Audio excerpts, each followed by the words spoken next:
बिस्मिल्लाहिर्रहमानिर्रहीम। सो हम स्टार्ट करने लगे हैं CNS फार्माकोलॉजी, जो कि इसके काफ़ी सारे चैप्टर्स हैं। हम स्टार्ट कर रहे हैं चैप्टर 22 से। इससे पहले जो चैप्टर नंबर 21 है वो इंट्रोडक्शन का है, और उसमें वो जो CNS फिजियोलॉजी में हमने पढ़ी थी सेकेंड ईयर में वही सारी बातें हैं, तो उसको आप रीड कर लें। बेशक इतने उसमें मेजर कंसेप्ट नहीं हैं जिनके बगैर आप आगे नहीं पढ़ सकेंगे, तो उसमें से क्वेश्चन भी नहीं आता। तो हम स्टार्ट करते हैं इस चैप्टर से।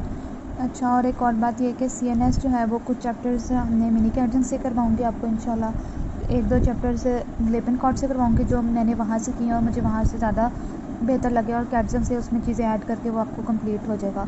और एक दो चैप्टर्स ऐसे हैं जो कि मैंने कुछ नोट्स से किए हैं, और वो नोट्स भी आपको मिल सकते हैं फेसबुक पेज पे, आप मैसेज कर लें या व्हाट्सएप कर लें। तो हम स्टार्ट करते हैं सीडेटिव हिप्नोटिक्स, ये वाला चैप्टर। तो इसको मिनी कैडजन से ही फुल करना है, और जो चीज़ें एक्स्ट्रा होती हैं वो हम इसी पे ही ऐड कर लेंगे, ठीक है। तो स्टार्ट करते हैं चैप्टर नंबर 22। तो सीडेटिव हिप्नोटिक्स क्या होते हैं?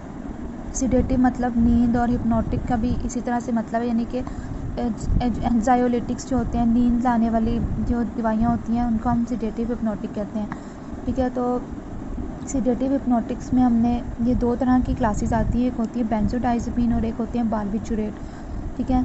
तो जो सीडेटिव होते हैं वो एंजायोलिटिक होते हैं। जब सीडेटिव को हम थेरेप्यूटिक डोज में दें तो वो एंजाइटी को ट्रीट करते हैं, और हिप्नोटिक वो होते हैं जो नींद लाते हैं, और उसको हम ज़्यादा लें तो वो एनेस्थीसिया हो जाते हैं। तो बेसिकली जो भी दवाइयाँ हैं उन सबका जो है वो मिक्स फंक्शन होता है, तो हम इसको इकट्ठा पढ़ते हैं। तो इसमें दो क्लासेस आती हैं, बेंजोडाइज़ेपिन और बार्बिटूरेट्स। इनका डोज डिपेंडेंट इफेक्ट होता है। इसको भी हम आगे देखते हैं कि इसका डोज डिपेंडेंट का क्या मतलब है।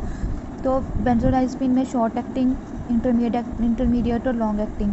बार्बिटूरेट्स में अल्ट्रा शॉर्ट एक्टिंग और लॉन्ग एक्टिंग। आपने इनके नाम अच्छी तरह से ये कर लेने हैं, निमोनिक बना लें या कुछ भी, सबसे पहले आप इसको पढ़ लें और याद कर लें। उसके बाद ही आप अगले जो है ना वीडियो सुने और अगले बाद में देखें। तो ट्राजोलैम में डाजोलैम शॉर्ट एक्टिंग है, इंटरमीडिएट में अल्प्राजोलैम है, लोराज़ेपैम है, फ्लोराज़ेपैम, क्लोनाज़ेपैम, डायज़ेपैम। बेशक आप ना 3-3 या 2-2 नाम कर लिया करें, सारे ना किया करें। फिर बार्बिटूरेट्स हैं, थायोपेंटल, सीकोबार्बिटोल, फिनोबार्बिटोल, और फिर कुछ मिसलेनियस एजेंट्स आते हैं, ठीक है। तो इसको आपने खुद से याद कर लेना है। उसके बाद इसकी एब्जॉर्प्शन और डिस्ट्रीब्यूशन में बस यही बात इंपॉर्टेंट है, ये लिपिड सॉल्युबल होते हैं। ज़ाहिर बात है जब ये लिपिड सॉल्युबल होंगे तो ही ये CNS को क्रॉस करेंगे। फिर इनका जो इस तरह से होता है कि जो बार्बिटूरेट्स हैं या बेंजोडाइज़ेपिन है, ये बॉडी में जब जाते हैं तो लिवर में जाते हैं, लिवर में जाके एक्टिव मेटाबोलाइट में कन्वर्ट होते हैं, ठीक है।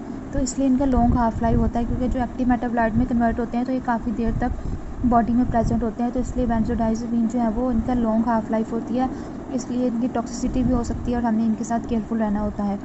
फिर उसके बाद जो ये बात है कि जो एक्स्ट्रा एस्थेटिक मेटाबॉलिज्म होता है वो है लोराज़ेपैम और ऑक्साज़ेपैम। ये दो बेंजोडाइज़ेपिन वो हैं जिनका मेटाबॉलिज्म लिपिड से बाहर होता है, इसलिए कोई लिवर की डिजीज़ हो तो हम इनको प्रेफर कर सकते हैं, ठीक है। और इसमें एक ये बात है कि जो फिनोबार्बिटोल जो कि बार्बिटूरेट है वो एक्सक्रीट होता है पार्टली इन द यूरिन। ये दो MCQs के पॉइंट्स हैं, ठीक है। और इसमें अब्जॉर्प्शन, डिस्ट्रीब्यूशन, मेटाबॉलिज्म, एक्सक्रीशन में इसके अलावा आपने कोई भी और चीज़ याद नहीं करनी, ठीक है। और हम पहले इसको मैकेनिज्म ऑफ एक्शन और क्लिनिकल यूजेस ट्रीट बाकी सारा देखते हैं। एंड में आपको मैं अलग से बार्बिटूरेट्स और बेंजोडाइज़ेपिन का डिफरेंस भी बताऊंगी, क्योंकि ये डिफरेंस जो है वो UQ में आता है और ऐसा पता है बुक में इस तरह से नहीं लिखा हुआ, तो इसको हम एंड में देखेंगे।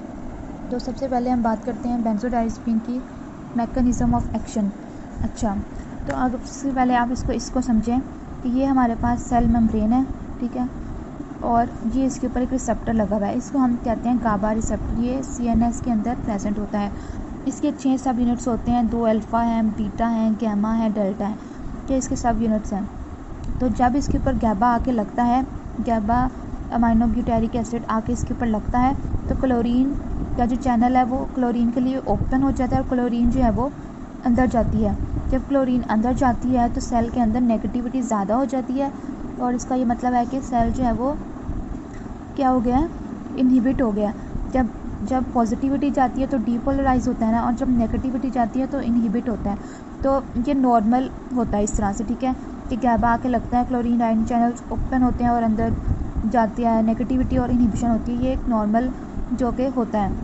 अब बेंजोडाइज़ेपिन क्या करते हैं कि जो बेंजोडाइज़ेपिन है वो अल्फ़ा 1 और गैमा 2, ये लोकेशन याद रखनी है कि अल्फ़ा 1 और गामा 2 के दरमियान में जो एक रिसेप्टर होता है वहाँ पे जाके लगते हैं और गाबा को फैसिलिटेट करते हैं, यानी कि वो गाबा की ओपनिंग में हेल्प करते हैं, यानी वो खुद इसको ओपन नहीं कर रहे हैं, गाबा की जो है वो फैसिलिटेट करते हैं।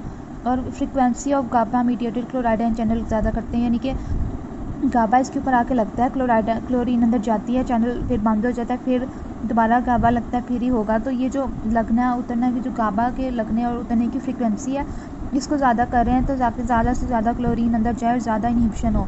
तो ये बेंजोडाइज़ेपीन का ये काम है, ठीक है, फ्रीक्वेंसी को बढ़ाते हैं, ठीक है, ये पॉइंट इंपॉर्टेंट है, ये फ्रीक्वेंसी को बढ़ा रहे हैं, ठीक है। फिर फ्लूमेंजिल इसका एंटागोनिस्ट होता है जो कि बेंजोडाइज़ेपीन को नहीं लगने देता रिसेप्टर पे। फिर एक होता है बीटा कार्बोलिन जो कि इन्वर्स एगोनिस्ट है, ये आपने जनरल फार्मा में टर्म पढ़ी होगी। इन्वर्स एगोनिस्ट का मतलब होता है कि वो उसके साथ उसी रिसेप्टर पे लगता है जहाँ पे गाबा ने लगना था और वो जहाँ पे बेंजोडाइज़ेपीन ने लगना था, यानी कोई भी सबस्ट्रेट है उसका इन्वर्स एगोनिस्ट का मतलब है कि जहाँ उस सबस्ट्रेट ने लगना था वो वहीं पे जाके लगते हैं इन्वर्स एगोनिस्ट, और जो काम है वो बिल्कुल उसके ऑपोजिट करते हैं, ठीक है। तो इसमें आपने जो है वो याद रखना है कि ये मैकेनिज़्म ऑफ एक्शन किस तरह से होता है, और ये फैसिलिटेट करते हैं इनहिबिटरी एक्शन ऑफ गाबा को, फ्रीक्वेंसी को बढ़ाते हैं। फ्लूमेंजिल इनका जो है वो एंटागोनिस्ट है, और जो बीटा कार्बोलिन है वो इन्वर्स एगोनिस्ट है। ये बेंजोडाइज़ेपीन का हो गया। अब इसके एडवर्स इफेक्ट्स क्या होते हैं कि जब बहुत ज़्यादा इनहिबिशन हो जाएगी, ठीक है, तो जो आपके पास है वो नर्व इम्पल्स कंडक्ट नहीं होगी, ठीक है, तो क्या होगा, ड्राउजीनेस हो जाएगी, डिजीनेस हो जाएगी, अलर्टनेस कम हो जाएगी। अलर्टनेस और एक्टिविटी तभी होती है ना जब पॉजिटिव चार्ज होता है, सेल डीपोलराइज होता है, तो यहाँ पे हमने सेल को इनहिबिट कर दिया है। तो इम्पेयरमेंट ऑफ मोरल कोऑर्डिनेशन यानी मूवमेंट में मसला होगा। तो ये बेंजोडाइज़ेपीन का मैकेनिज़्म ऑफ एक्शन है। और बारबिचुरेट्स का भी साथ ही पढ़ लेते हैं। फिर बारबिचुरेट्स क्या करते हैं कि वो भी इसी रिसेप्टर के ऊपर लगते हैं, लेकिन उनके जो लगने की जगह है वो बेंजोडाइज़ेपीन से फ़र्क होती है। जो बारबिचुरेट्स हैं वो अल्फ़ा और बीटा के दरमियान में लगते हैं, ठीक है। और वो क्या करते हैं कि वो जो है वो ड्यूरेशन ऑफ गाबा को गाबा मीडिएटेड चैनल जो है उसको ड्यूरेशन को बढ़ाते हैं, यानी कि अगर यहाँ पे बारबिचुरेट लगा होगा और गाबा आके लगेगा, क्लोराइड आयन चैनल जो ओपन होगा वो ज़्यादा देर के लिए ओपन रहेगा, ठीक है, ड्यू टू द बारबिचुरेट। इसके अलावा ये क्लोरीन जो पॉजिटिव चैनल्स होते हैं एसिटाइल कोलिन ग्लूटामेट उसको भी इनहिबिट कर देते हैं। एक तो नेगेटिविटी तो बढ़ाई साथ में पॉजिटिविटी भी कम कर दी। अगर ये बहुत ज़्यादा मतलब ज़्यादा दे दें, बारबिचुरेट की टॉक्सिसिटी हो जाए, तो ये डायरेक्टली भी गाबा को भी एक्टिवेट करने लग जाते हैं, और अगर और ज़्यादा देते हैं तो सोडियम चैनल जिसने डीपोलराइजेशन करवानी होती है उसको भी ब्लॉक कर देते हैं। तो आपको थोड़ा थोड़ा कंपैरिजन समझ आ रहा है कि जो बेंजोडाइज़ेपीन है वो सिर्फ गाबा को फैसिलिटेट कर रहे थे, ये ज़्यादा टॉक्सिसिटी पे गाबा को मिमिक भी करने लग जाते हैं, यानी गाबा की जगह खुद लग के उसकी मदद, मतलब कि वो तो मदद कर रहे थे ना, और ये जो है वो खुद से ही क्लोराइड आयन चैनल ओपन करने लग जाते हैं, तो ये ज़्यादा डेंजरस हुए ना। फिर इसके अलावा दूसरा डिफरेंस ये फ्रीक्वेंसी का था, इसका ये ड्यूरेशन का था, ठीक है, ये सारा कुछ हो गया। फिर इसके अलावा कुछ और ड्रग्स आती हैं जो कि मिससेलेनियस कैटेगरी में आती हैं, उसमें है ज़ोल्पिडेम, ज़ेलेप्लोन और एज़ोपिक्लोन, ठीक है, ये इनका भी जो है वो बेंजोडाइज़ेपीन रिसेप्टर के साथ लगती हैं। और एक और बात यह है कि जो बारबिचुरेट है इसका कोई एंटागोनिस्ट नहीं होता, यानी कि जो फ्लूमेंजिल है, फ्लूमेज़ानिल, वो बेंजोडाइज़ेपीन पे काम करता है, उसके अगर टॉक्सिसिटी हो जाए तो इसके लिए इसका रिवर्स कर सकता है, वो इनके ऊपर भी काम कर सकता है, लेकिन बारबिचुरेट्स का अगर टॉक्सिसिटी हो जाए तो इसको एंटीडोट इसका कोई भी अवेलेबल नहीं है। उसके बाद ये बात एक लिखी हुई थी मेटाबॉलिज्म वाले पैराग्राफ में, ये वाला इसको यहाँ पे आप ऐसे ही लिख लें कि ज़ोलेप्लोन फिर ज़ोल्पिडेम ट्राज़ोलेम ये इक्वल हैं, और ये तो इनका ये मेटाबॉलिज्म का बताया है, इसका सबसे ज़्यादा तेज़ मेटाबॉलिज्म होता है, फिर इस तरह जितना जिसका तेज़ मेटाबॉलिज्म होगा उसकी उतनी हाफ लाइफ कम होगी, ठीक है। नेक्स्ट हमारे पास आते हैं फार्माकोडायनामिक्स, इससे हम नेक्स्ट वीडियो में देख लेते हैं। ओके।